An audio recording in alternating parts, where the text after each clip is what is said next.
Here's a secret Amex doesn't want you to know, and it may be worth up to $500. Listen, I know you hate paying annual fees just as much as I do, even if that card is useful from year to year. But have you ever heard of a retention offer? It's something that basically the banks will give to you to keep your business for one more year if they feel like you're leaning towards canceling that card with them. I'm going to share you the exact script that I've used successfully in the past, and in 2024, I was able to get a retention offer 4 times to the tune of $1,300 plus whatever you think 40,000 Hilton Honors points are worth. And before I share that script, please stay till the end because there are caveats and details that you need to know before you try this on your own. Okay, and here's the script. I see that the annual fee on my blank card ending in XXX has come up. I was considering the possibility of closing it, but can you check to see if there's any spend or incentive offers for me to keep that card open for another year? And that's it, but now you gotta dance with them a little bit. Whether it's a phone rep or a chat rep, keep in mind they are gonna use some of the usual tactics on you, such as reminding you of the benefits of that card. Just politely let them know that you're already aware, but you're still contemplating if you want to keep it for another year. It especially helps if you reference a competitor's card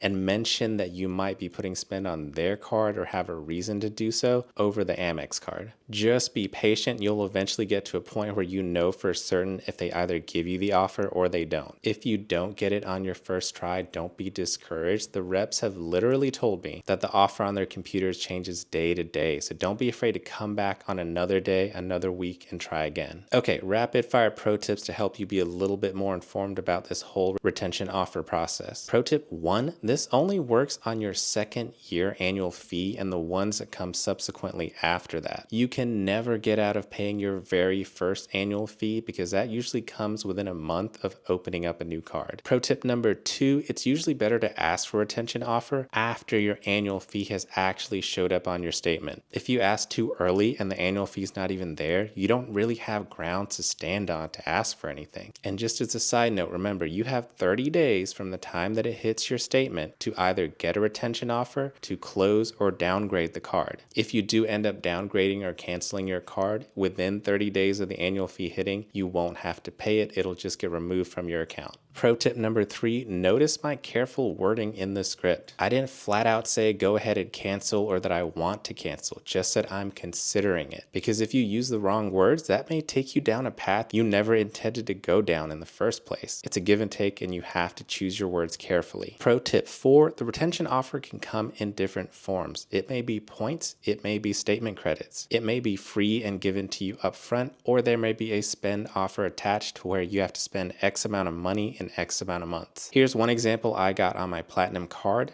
after I hit the spend requirement, and here is another one actually highlighting the offer that I got on my Gold card. Pro tip number 5, while Amex is a well-known one of the bunch, other banks will also give you retention offers if you ask. They all have slightly different rules and how willing they are to give them out, but it never hurts to try. If you've been successful with other banks, please feel free to listen below and what the retention offer you got was. And last but not least, pro tip number 6, just remember a retention offer is never guaranteed. There's a prevailing theory in the community that they will flat out not give it on back-to-back years. But even outside of that, there's been several years where I haven't gotten an offer on any of my cards, no matter how many times I asked. At the end of the day, it is built on an internal algorithm, and that will vary from person to person in terms of what they offer you in the first place. But remember, like all things in life, you miss 100% of the shots that you don't take. So the next time you have an annual fee come up, try out my script, and I hope it works for you. And you're going to miss 100% of the content that I post if you don't subscribe, because all I'm trying to do here is help you get the most out of your credit cards.